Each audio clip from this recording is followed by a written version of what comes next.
everybody. Welcome back to another episode of Here at the Table. Excited to have you back as we continue to dig into lament through this Lenten season. I am one of your hosts. My name is Naki. Here with me I have Jen Binford and Lindsay Cox. And we're going to open with a modern day lament. You so-called Christians, you print your crosses on everything, like a stake planted in the ground, claiming this territory not for your own, but for God. Yet God has rejected your claims. What good is a staked claim to God? Is he not the creator of all things, the maker of the universe? She doesn't need a brand to publicize objects as their own. Your tagged claims are but signs of your consumerism and greed.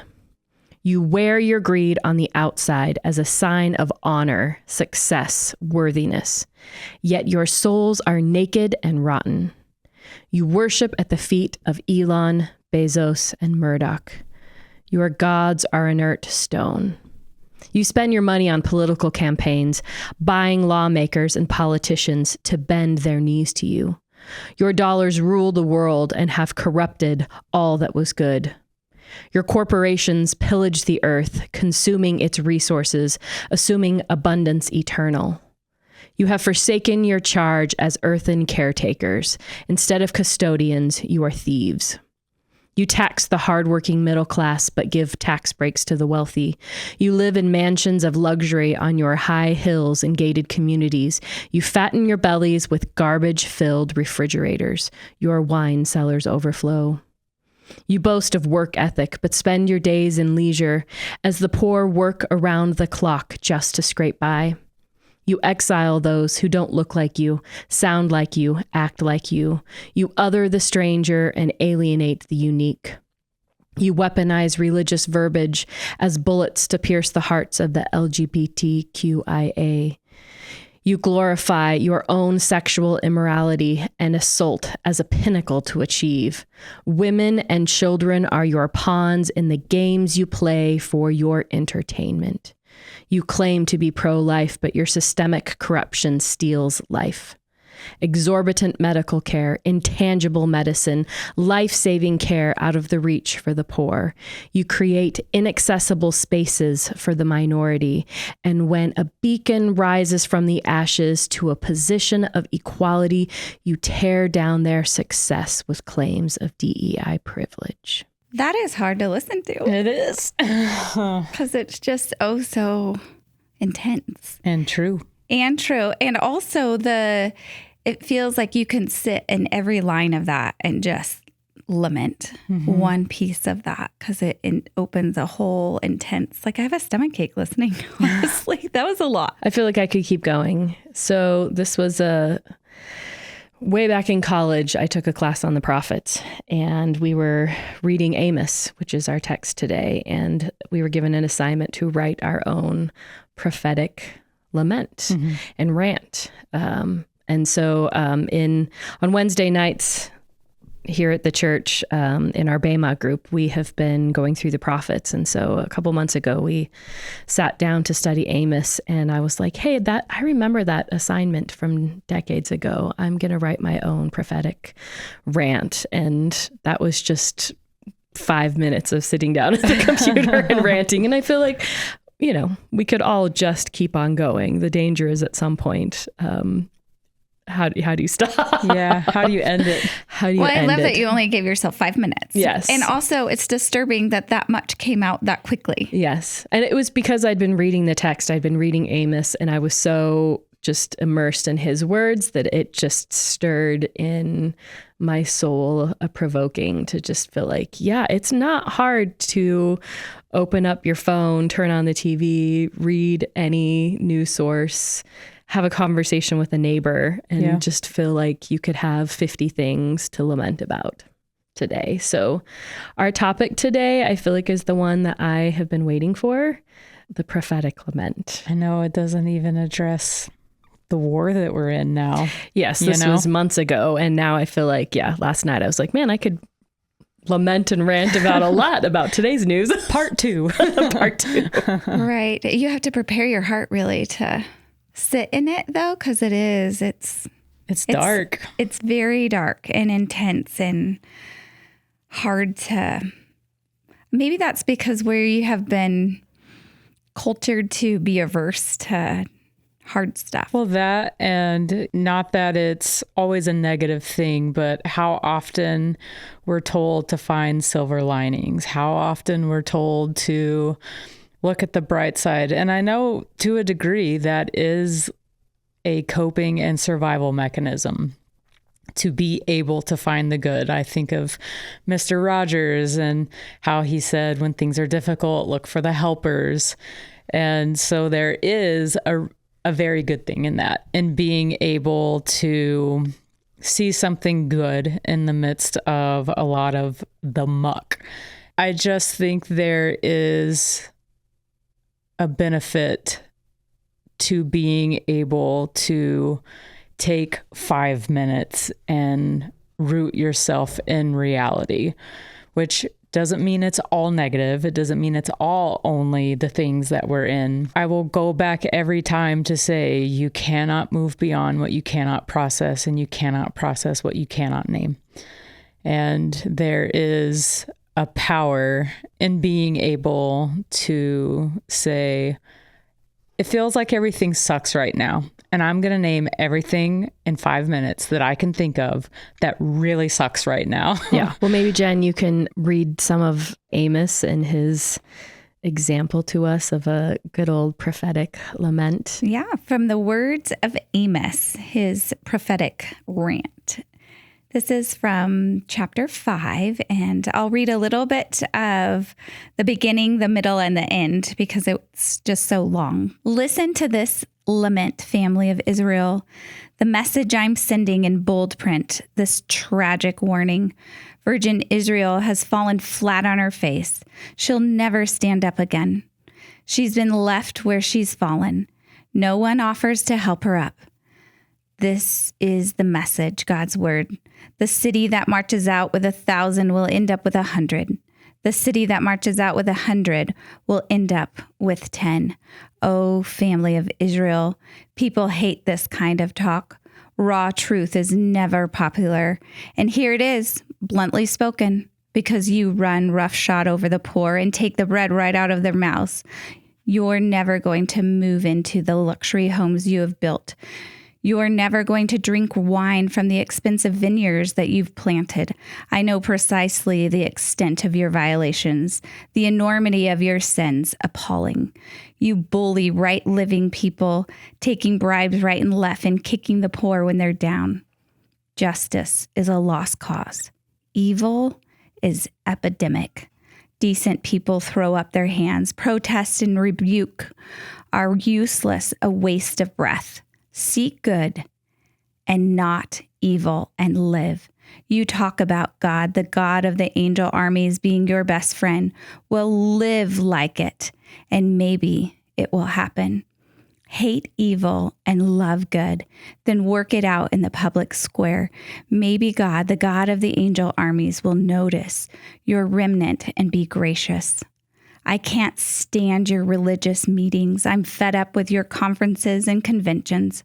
I want nothing to do with your religion projects, your pretentious slogans and goals.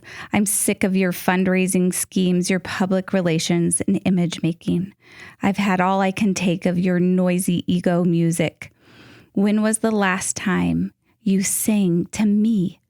Do you know what I want? I want justice. Oceans of it. I want fairness, rivers of it. That's what I want. That's all I want. Woo, preach it, Amos. I have to just point out the similarity in everything Amos named and everything you named, Lindsay. I don't know the right emotion to attach to it, that all of these years later, we're doing the same crap. Yeah. The word is grief. Yeah. As I read these words, and it's the same story just cycled through over time. And today's context is no different. It's just new context of the same garbage over and over and over. So with that, recognizing that the context of today feels in a sense, no different, just with the cycle of human behavior. Lindsay, would you give us a little bit more of the historical context? Yeah, so Amos is probably one of our oldest prophets, and he actually probably wouldn't have called himself a prophet. We're around the time period of Jeroboam II, which probably means nothing to most of you. That's around 750, 760 BC. And the Assyrian Empire is rising on a political landscape and is sort of making their way militarily down towards Israel. And so the prophet is definitely like, hey, an enemy's coming, but more so prophets are really voices from within the community that are critiquing behavior. And most of us don't know what prophets are. Most of us, I feel like, have this connotation that prophets are like fortune tellers of the future, that like somehow they see something a long way in the distance that's going to be fulfilled, and they're like telling you of an event. And that is not at all what prophets are. Really, they're voices from within a community critiquing our behavior, and they are truth tellers. Within Israel's history, there were voices that God called upon to say, like, my community needs to hear some hard truths because they have work to do. And ironically, like, the Old Testament actually says, don't do fortune telling and soothsayers and seers that are foretelling the future. Like, that's actually prohibited in the text. And yet we have this incorrect idea that prophets are like fortune tellers. They're not. And I think a lot of people may think, oh yeah, they're calling out idolatry. That's part of it. But the vast majority of the prophets are calling out injustice, which Amos just says so beautifully. Yeah. Amos was a farmer in the little town of Tekoa, which is this tiny little village not far from Bethlehem, but it's in the northern territory of Israel. And I think it gives us maybe a new perspective, or one that I appreciate, that says that like truth tellers don't have to be kings, politicians, pastors, priests. Like, they don't have to be from a position of like high authority. Like, and that was why Amos really kind of seemed like he rejected this title. He's like, no, I'm just a farmer who genuinely loves God and sees the problems within my community. And I really love that this prophetic lament really is looking at communal sins or systemic sins in a way that our lament so far has been kind of focused on individual lament, that prophets are really about systemic lament and systemic problems. Well, Amos would have a really good time in America right now. He would have lots to talk about. I think he did. I think he called it out in 5. I asked the podcast crew this morning, well, what does Amos's name even mean? It was one of the questions I forgot to look up, and we looked it up, and it means bearer of burden. I just went, oh, well, no wonder that's his name, because his name represents part of his call, I guess. And prophets really did carry a heavy burden, because when you can see a heaviness, it's just so intense. Yeah. And to be the one who could see it even when others couldn't, and to have the courage to go, because he had to travel. He traveled to go and give this lament publicly, that he really had to have felt called as a farmer to be like, enough is enough.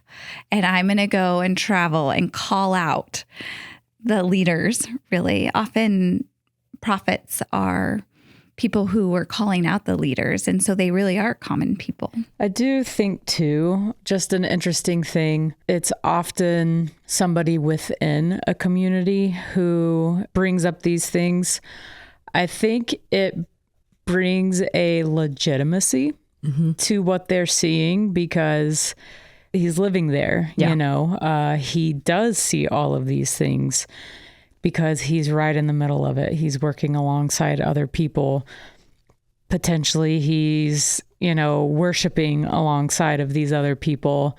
Whereas in the more modern thought of prophets being these fortune tellers, I can think of a lot of occasions growing up where our church brought in a guest speaker who went by the title of a prophet, you know, and they would come in and call out whatever they called out, or fortune tell, whatever they fortune told.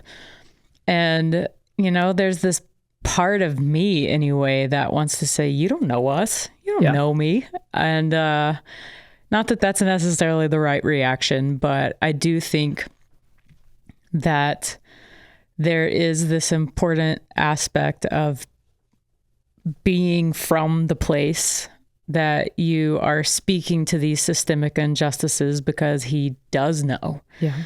There's a legitimacy to this word because these prophets are living these things alongside the people. They're living inside the systems that they're critiquing. When I hear prophets and prophetic laments, my guess is a lot of our listeners are familiar with Ben Kramers. He used to be a pastor at the Amity campus. And Ben's really involved on social media, and I would very much call him a modern day prophet. His life's work is calling out the injustices he sees within our community. And I know he has taken a lot of criticism from people saying, you don't love the church, you don't love Christians, you're just criticizing them. And the opposite is actually true, that it comes from a deep place of love for the church and love for the community to say, I want you to be your absolute best that you can be because I know that you love God, but we're missing the mark. And that's very much what the prophets in Israel were. They were internal voices that were, I know you want to be the people of God and you want to be really good at it, but you're missing the mark. And that's hard. Nobody likes to hear criticism. It's accountability. It's not surprising that there are not a lot of sermons on the prophets. We don't tend to read them in church because nobody likes to have, junk thrown back in your faces that we have work to do. Well, that brings up a question for me. How do we posture ourselves to hear then? Because I also don't want to be a person who can't receive feedback or receive the critique. And if I genuinely am a faith follower who wants God's best for all of us, how do I learn how to be comfortable with receiving the critique? I don't necessarily have an answer for how to go about the right way to posture or position yourself. But I do think there is this wisdom that an additional layer to speaking from within is, to me, that says inherent there is relationship. It could go either way because sometimes we're more inclined to listen to somebody that we're in relationship with, and then sometimes we are not. And that's probably case by case. Sometimes we think it's your job to just love and like me, not to correct me. But inverse of that is if Ashley, my wife, had feedback or brought something to my attention, I would probably far more inclined to trust that somebody who I understand loves me and wants the best for me, she wouldn't bring something up other than for a good reason. You're doing this and maybe it's causing harm in some way. I do think relationship is a good way to be more likely to be receptive. Yeah. Because you do have that established and mutual. I do think it needs to be mutual care and respect to better posture ourselves. I think that might be one tiny layer of it. Yeah, I can't help but, as you think about people in the past who've been well, I'm just telling the truth in love. And it's well, no, actually nothing you said about that felt like love. It felt like your truth and delivery and relationship and all. I would imagine a lot of us have heard that phrase maybe whipped out at us in phrases of harm in various contexts. And maybe not always, maybe sometimes it was genuinely relationship of love. But I feel like sometimes that's a verse that's whipped out to say, well, you just have to take it because that's my job as a Christian, is just to yell at you and yell truths at you, even though it's not about relationship and connection and love. And so delivery is definitely a part of it. The hard part is the example in the Bible of prophets is that they weren't always it was from within the community, but they were not typically received well. But also not necessarily people who have relationships with Yeah. They were not one popular. of the things I'm wondering about, can I hear past people's emotions? And even if they're not somebody I'm close relationship with, if somebody has the courage enough to come and tell me something, can I hear to the best of their ability to speak? The intent may not always be goodness, but do I at least have the maturity to pause? Back to that concept of pinch point, like what's behind it? Just because they poked my pinch point. Right. And just give it at least enough thought to wonder, is this a person that God's using to expose something in me that needs a little bit more realignment, and have the courage to just at least pay it some attention. Kind of the hard part of what you brought up is we'll never be able to control somebody else's intent. Even if their intent is good, we'll never be able to control their delivery or anything on their behalf. The only thing we can control is how we respond to it. And that's even after the initial automatic response. A book that talks about system 1 and system 2 in terms of how our brains work. System 1 is the automatic. System 2 is the one that's like you slow down, you're more intentional, you're more deliberate in how you will end up responding to something. And so I think you have to know first and foremost, your system 1 is going to have a response. You cannot control it. It is what you do with the system 2 part of it. And you don't have to borrow system 1 and system 2 as the language. It can be like my automatic response and then my more thoughtful, measured response. It's being willing to engage that more thoughtful, slowed down part of who you are to say, I didn't like any of that. Like nothing. I didn't like the person who said it. I didn't like the way they said it. I didn't like what they said. But is there truth? Is there any grain of truth in what they said? And doing that self-reflection, and then maybe it is engaging people you do trust. My first stop would be Ashley. Like, Jen and Lindsay said this to me. I didn't like it at first, but now I'm pausing and I'm taking a more measured response to this. Like, can you help me? Is there any truth? My vision is too clouded. There's too much mud on my perspective lens at the moment. Richard Rohr in his book, The Tears of Things, talks about ego. And Jen, your question earlier was like, how do you approach it? And I really think it's putting our egos in check and approaching it with a sense of humility. Yeah. And that's hard, which again, not shocking why this is not popular in the church. Like in general, we don't love to be corrected. We don't love to set our egos aside and actually then reflect and do the self-work that is required to say, hey, maybe I have growth to do. Often when we're talking about the prophets, it's focused on the prophet and the truth sayer versus the hearers. And that's where I'm getting hung up, is how do we value what the truth sayers are saying so that we can shift?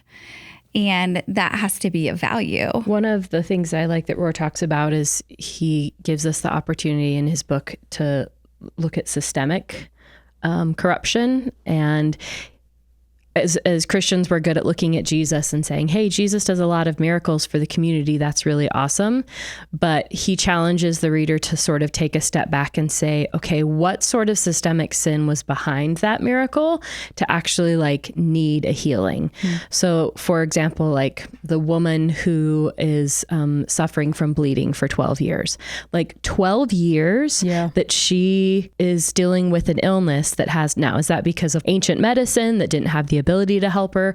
Or is it that like, no, she was seen as undervalued, so she didn't get access to healthcare, or healthcare wasn't, readily available, or whatever it might be. But like looking at the systemic situations behind miracles or behind situations to say, like, Jesus came in and healed somebody who was on the margins, but why were they on the margins in the first place? Yeah. And I think in that sense, that's maybe a helpful place for us to start, and was really helpful for me to reframe the way that I'm looking at things, and even to reframe looking at Jesus to say, why are they on the margins? Like, we often talk about Jesus hanging out with people on the margins. Do we tend to step back to the big, like larger systemic problem and say, why are they on the margins in the first place? Yeah. Like, what is our community doing that is pushing people out to the margins? Well, this brings up the question in my mind of the word we use generally to frame the whole conversation is justice versus injustice.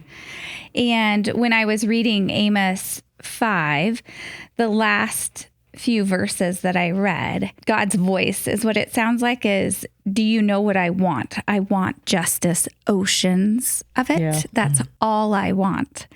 So I think it would be valuable for us to define what is this word that we throw around as if everyone knows what it means. Justice. I'm glad you brought that up. The Hebrew word is mishpat. For those of our listeners who don't know a lot of Hebrew, Hebrew is based on like a 3-letter root system.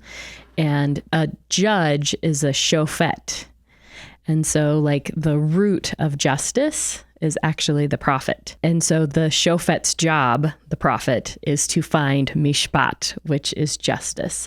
And oftentimes I don't think that we necessarily connect those two, that like God is in the business of justice. Like how often do we talk about, I feel like it's almost become a buzzword to talk about, you know, some churches are really into justice and some are not.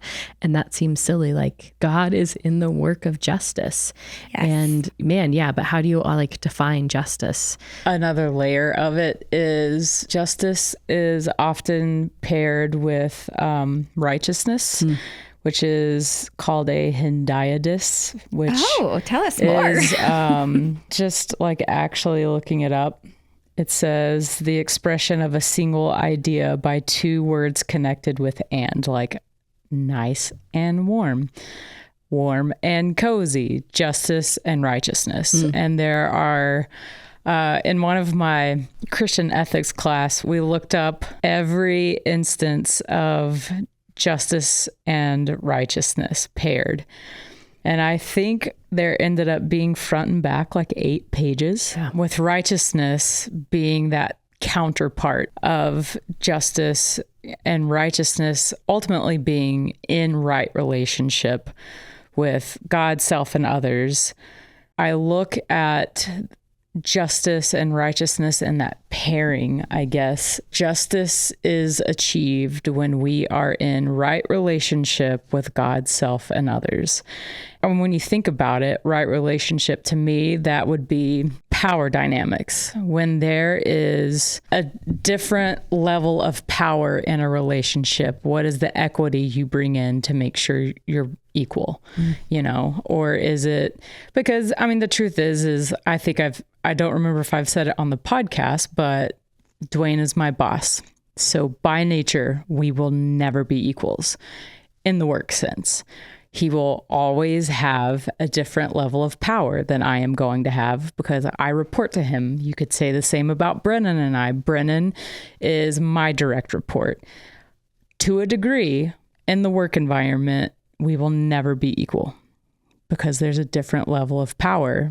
But I can choose to treat Brennan in a way that brings equity into that relationship. And so justice, to me, is achieved through that right relationship by making sure we don't have this dynamic of power that is creating, I guess, a wall between. It's really hard. I get why Hebrew is a picture language because it's so hard to describe. But the other thing that I had noticed in our search of righteousness and justice paired together is how many times in the texts there was Lord, Lord, with a capital L, but lowercase ord, and then there was Lord, all caps. And in that case, it is referring to God's personal name. It was Yahweh in all of those translations. And that tells me with how many times, and I want to say, I remember I went and I counted, and it was like 66 or so % of the occurrences of, we'll say, Yahweh, God's personal name, was attached to justice and righteousness, which tells me justice is very personal to God.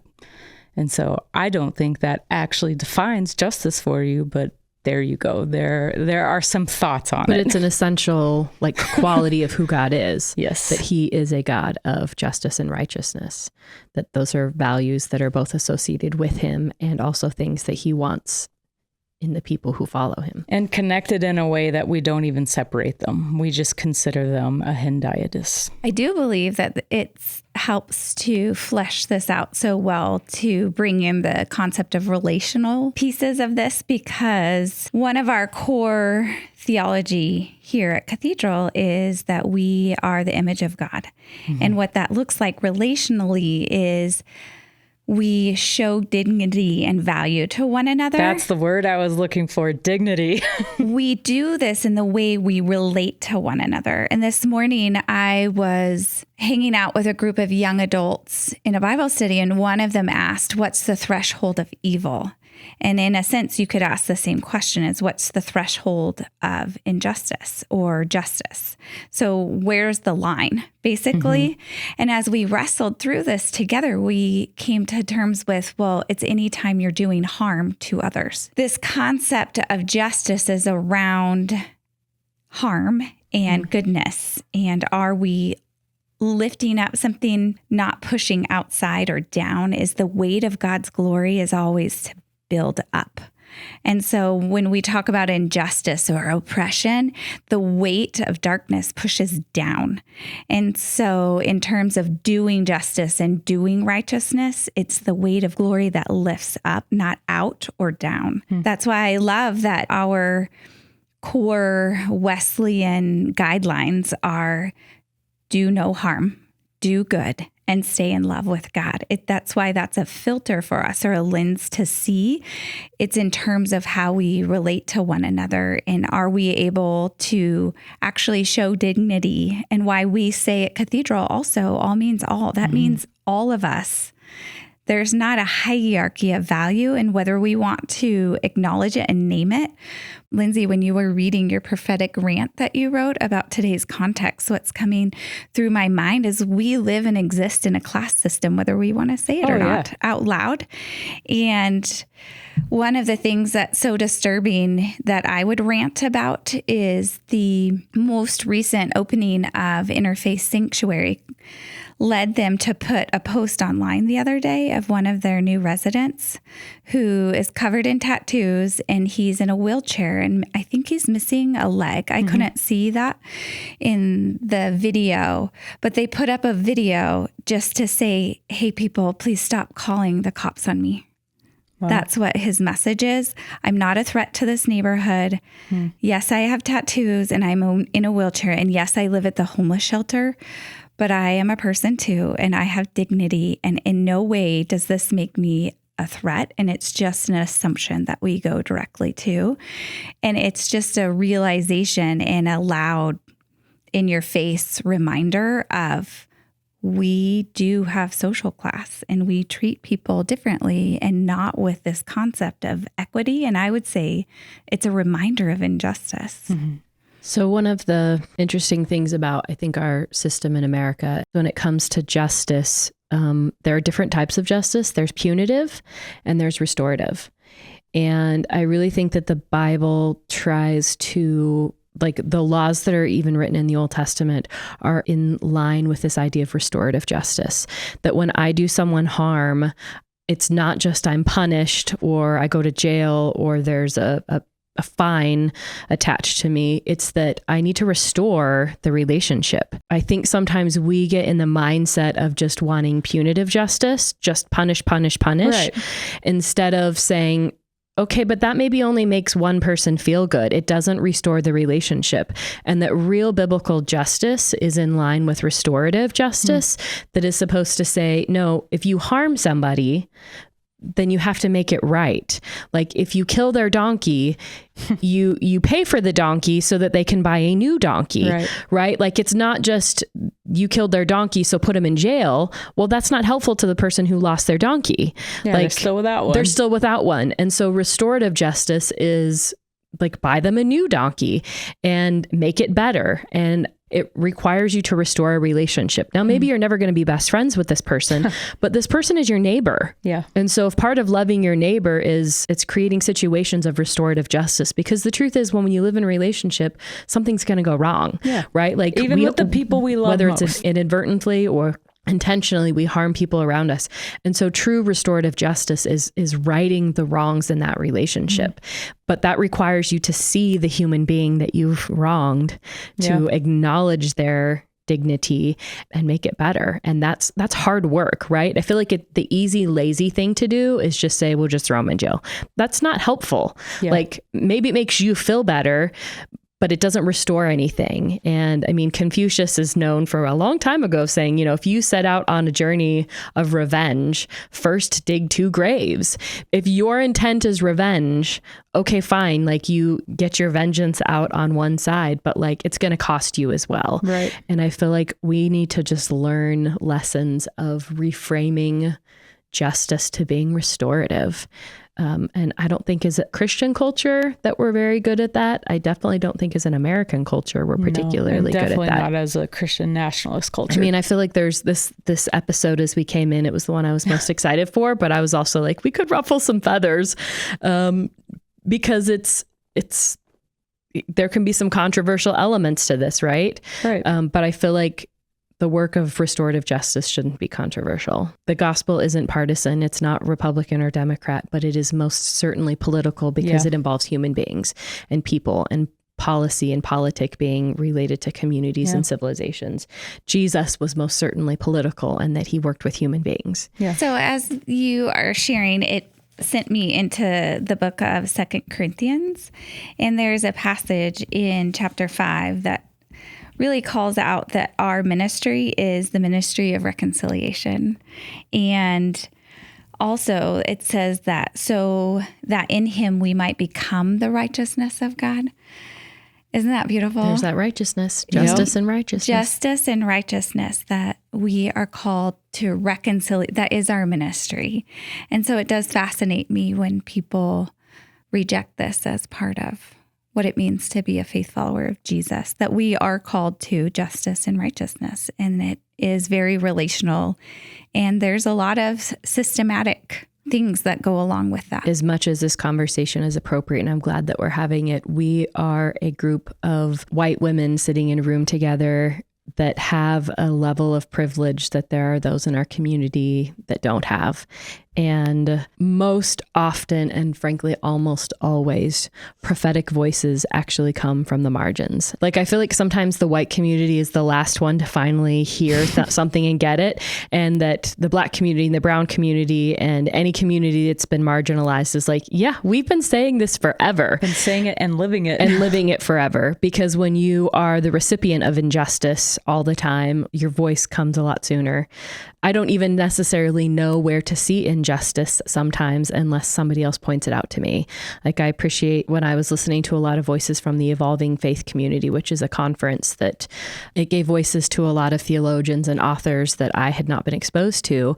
And one of those was disability theologians, like somebody whose body we look at and say, oh, there's injustice there, or there's somebody that has a problem, they're disabled, they're not a whole person. And hearing their theology, I'm like, oh, you're reminding me to see you in a way that I hadn't seen before, to restore dignity and to say, wow, like, are there church spaces where you don't have accessibility? Right. And what sort of theology does that say about you? Like, is there a ramp to give you access to get up on the stage? If there's not, we've excluded you from being a person who can lead worship in our church or preach in our church.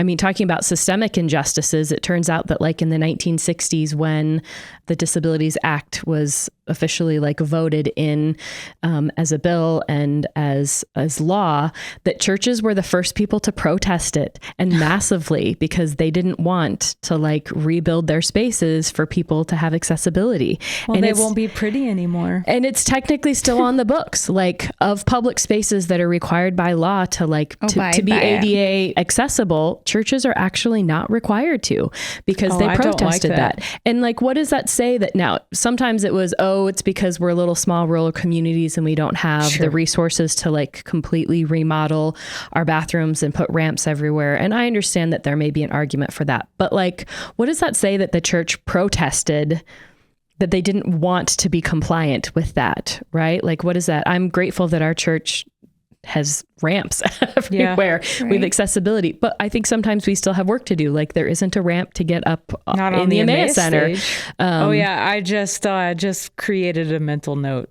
I'm like, we've got some work to do. But I wouldn't even have known that because that's not my frame of reference. Sure. To have someone else to say, like, learn from me and see me.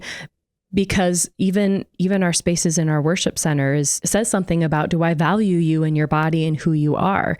And maybe we have work to do. And I appreciate those voices that, like, they always knew that, but we didn't acknowledge that. And if I don't say something, maybe that's not actually going to change in our church building to say, no, we need to make our churches more accessible. One of the things that's coming to mind is that we also still struggle with believing that defining good is to our benefit. And so the courage to be exposed and recognize good is not always defined on what benefits me for self-preservation or what is best for me. It's, can I see outside myself to see the beauty of other people and what they are bringing and celebrate who they are and lifting them up and dignity in it. We've had a year or 2 or 5 of a lot of political protests lately. And I saw something on, I don't know if it was the Facebook or the news the other day, where a gentleman was out protesting in Minneapolis. And he was like, this is my first protest ever. He's like, I've never been involved in this. I don't consider myself overly political. I've never been out standing up for something before, but saw instances in his community where kids were being dragged away by ICE agents and was like, it didn't affect him, but it also affected him, right? Like he saw it and it was so disturbing that now for the first time he's standing up. He has to act. He has to act. There's no condemnation there, right? Like a lot of us are in that space where how many of us have been out protesting for issues that may not affect us? A lot of times people don't until all of a sudden, no, hey, that specific law, that specific injustice, that specific system affects me. Now I'm going to say something. But what does it mean to be people of God who are out there protesting a law, a system that doesn't affect me, but I just think it's wrong because it's wrong? Yeah. And that's hard. That's where the mirror as a prophet comes back on me and says, I have work to do too. So one of the verses in chapter 5 in the NIV translation says, let justice roll on like a river, righteousness like a never failing stream. And one of the scholars that I was listening to referred to this concept of filling an empty riverbed, just rushing in. And I got an image in Phoenix when I was there a couple weeks ago. The river that we were crossing over, I discovered that used to be an empty riverbed. And that seemed to be just fine to the community for a long time until somebody noticed and took action to fill the riverbed with water, with life. So when I was thinking about this concept of doing justice, and there requires, like that story you just told, a noticing that takes place in an awakening and awareness. And it requires also action. Yeah. So notice in the desert, using that analogy in Phoenix, that there's a potential for life here. And so what action can we take to bring life? Well, fill the darn riverbed with water. And so just the emptiness that can come when we aren't willing to notice. And that's part of the beauty of having prophetic voices. But we, again, have to be willing to hear. Not noticing is part of how injustice continues. And I do see there's a grace in it because I can't see what I can't see. Yeah. And so that's why. You don't know what you don't know. You can't see what you can't see. Back to that, how do I become willing to see? It grieves my heart that I don't see. It's just a strange cycle. I want to see, but I don't want to see. Right. Well, and I think it, again, speaks to being in some form of community. And sometimes it takes somebody else pointing it out being willing to listen to the people who have been living it and have been saying it. You know, I think of the book Cast by, I think it's Isabella Wilkerson, Cast, Caste. It does speak to what you were talking about, how we do live in a society of class or caste, where we do have people categorized by either levels of wealth, levels of power. She does a really phenomenal job of pointing out all of the different ways we other ourselves. She largely speaks to classes and castes of wealth, but certainly goes beyond that, includes race and ability, truly all of the different ways we other ourselves and one another. Yeah, I think the key for the prophets and for us as a community is that if you can't see, okay, you can't see. But once you can see, then you can't unsee it. And once you can't unsee it, like, do something about it. And I think that's really the prophetic lament that I hope we take away from this, is that it's not just like ranting may make me feel good to just like rant for 5 minutes about the injustices that I see in the world, but that doesn't create change. What creates change is that if we actually do something about it. And the prophet's call was not just to complain about society for the sake of complaining about systemic problems and systemic sin, but it was a call to action. Do something about it. And I feel like when things are hard and whether it's personal lament because of a grief over a personal loss of a friend or a family member or an illness or whatever, there may not always feel like there's a response to do something about it. I mean, maybe there is. Maybe it's, someone brings you a meal or you sit Shiva with someone. But when it comes to systemic injustice, there are ways to fix them. There is a response. And in that sense, that creates hope because we can do something about it. That doesn't mean it's not hard. That doesn't mean that it doesn't take time or long, that it's the long game. It's not a short game. I mean, in that sense, Martin Luther King Jr. was 100% a prophet of his time, and he didn't get to see justice come about for his community. He saw progress, but not justice. And justice is almost always the long game, and that's hard. Particularly restorative justice, because that requires a lot of work when we're talking systemic injustice. And back to that word communal, it requires us working together, meaning we have to first see and then be willing to work together. And that's super complicated too. This seems overwhelming. I just feel like I just need to stare at the wall right now. Like, oh, this is intense and overwhelming. Like, what do you do with all this? Yeah. I mean, it really kind of feels like the stomach ache of your prophetic rant never left in the course of this conversation, because it is a lot, when we talk righting systems of wrong. I mean, it took a lot of people to build the system and to sustain the system and to perpetuate the system. So it's going to take a lot of us working together to walk that back and right the wrongs and bring the restoration that you talked about, Lindsay. I mean, I don't know how many of you have participated in any protests in the last few years, and I was never someone who really did that, but last year I did. And I really feel like that is a response for people who are lamenting. Like when we see that in our society and people are protesting, it is a form of lament. They are calling out an injustice, even if it's, maybe it doesn't feel like that's lament, but walking down the street with a sign and saying this is not okay is lament. But what I found at a lot of these protests is that a lot of times there was a speaker that would get up and would share, and there is something about it creates a sense of camaraderie and community that says I'm not alone in the fact that I see that this is unjust. But almost always there was an organization, a nonprofit, a system, somebody who has been doing the work of whatever injustice that I'm participating in and calling out, that is actively trying to do restorative justice. I mean, rarely do I feel like, is it, okay, we have to start from scratch. So often I feel like there are already people doing this work.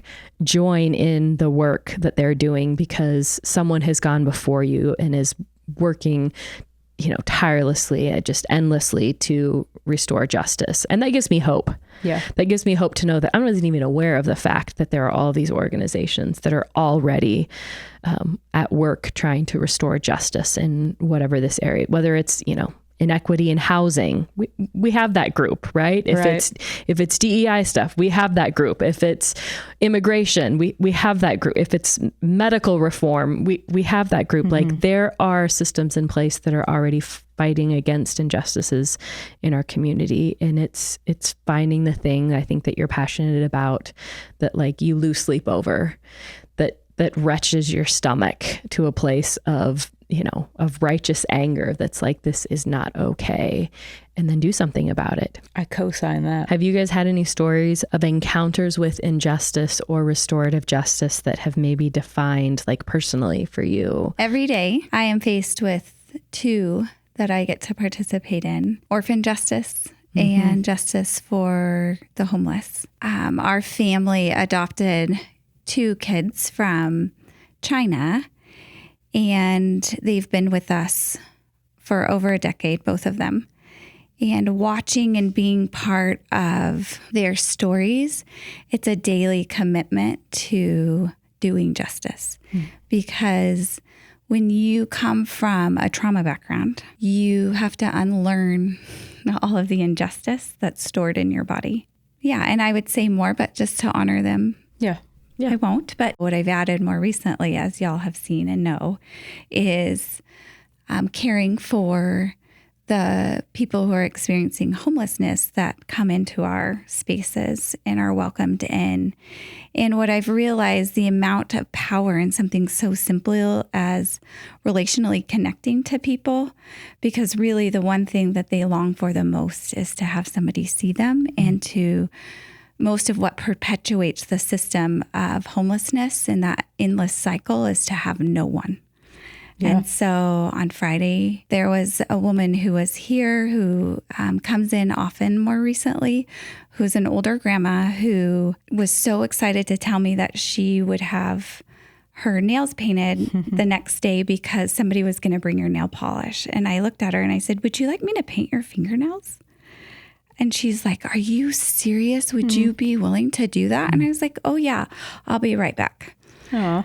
And I ran and I found 4 different colors and let her choose. And just something that simple is doing justice, because what I was given the opportunity in that moment, knowing all of this that I've learned with y'all, really doing justice simply just means showing dignity. Yeah. And you have opportunities all the time to do that. And all I did was paint somebody's fingernails, and that seems so simple, but to her, you rehumanized her. Yeah. Doing the little things that rehumanize people or show them dignity or use the weight of God's glory just to lift up in any way, whether it's something simple or the long game, like with our kids. For me, I know that Glennon Doyle quote, what we're born to do is to look at the things that break our heart and then do the work to fix those things in our context. And I spent a lot of years getting my heart broken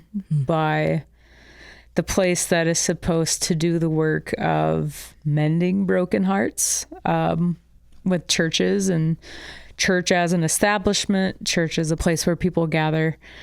In the way I view things, churches should not be excluding. This past Sunday, we got to do the song that my friend Lane and I wrote called Welcome Home. And for me, it's a love letter to Cathedral. Like, that song is written about the version of me who was terrified. It was written to that person who was terrified to get out of their car, walk across the parking lot and the street into this building, because so many of these buildings were sources of hurt and sources of shame, and certainly not places of belonging. And that is work that is important to me, that for anybody who experienced hurt and shame and a lack of belonging and a lack of welcome and a lack of inclusion in other church spaces, I can't fix that on my own. Oh, help me if that's something I'm supposed to be doing on my own. But every Sunday I get to be a part of hopefully restoring and rehumanizing people who have been very dehumanized by the institution of the church, whatever congregation or building or denomination or group that was. I do not want you experiencing that here based on who you are. Like, I know when we talk all means all, that doesn't mean all behaviors are welcome, but when we're talking about just who you are as a human being, you should be able to walk into a space and learn and belong and grow and connect. Thanks for both of you sharing. I'm sure all of us have situations, our personal stories, where injustice has either been done to us or we're at work for it. I used to work for World Relief, which is a Christian nonprofit that does refugee resettlement. And I didn't really know what a refugee was or how you became a refugee or any of those kind of things. But after having lived in Israel and sort of having my own deconstruction story, I was like, I just need to be the hands and feet of Jesus. And so I specifically was working for an organization to just be Jesus. And my job was to find refugees jobs. And I was doing this in 2008 to 2010, which, if you recall, the unemployment in Idaho was at like 13% at that time. And it was hard work. Yeah. But one of the lessons that I learned from there, and Jen, you were using this word over and over again, was about recognizing these individuals and restoring dignity. Mm-hmm. And I really felt like that's the work that we were doing. It breaks my heart that refugees are not welcomed in America right now. Yeah. And for some of the refugees who had been in America for decades, that we promised them a safe home, it has not become particularly safe for some of them now. Yeah. And that is heartbreaking to me. Right. And I think that's hearing these stories is a reminder that it doesn't have to be some big dramatic thing. Yeah. That it's the little things also. And those little things, and it becomes contagious too, the more. Yeah.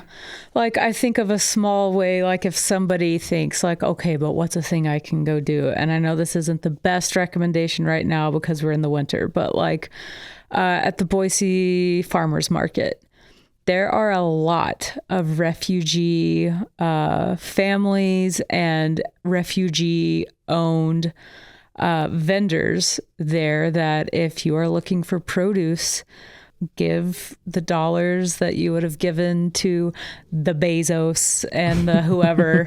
This is a small way to put a little bit of that money in the pocket of a refugee or immigrant family. You know, like, they can be small steps, small to you, perhaps huge to them. There's just so many things that are opportunities for us to get involved or that are nonprofits. Yeah, the alternative Christmas market. If you want to find all of them in our, not all of them, a lot of them in our community, come in November to the alternative Christmas market. Yeah, I want to say we have around 20 vendors for I literally just last week had a meeting.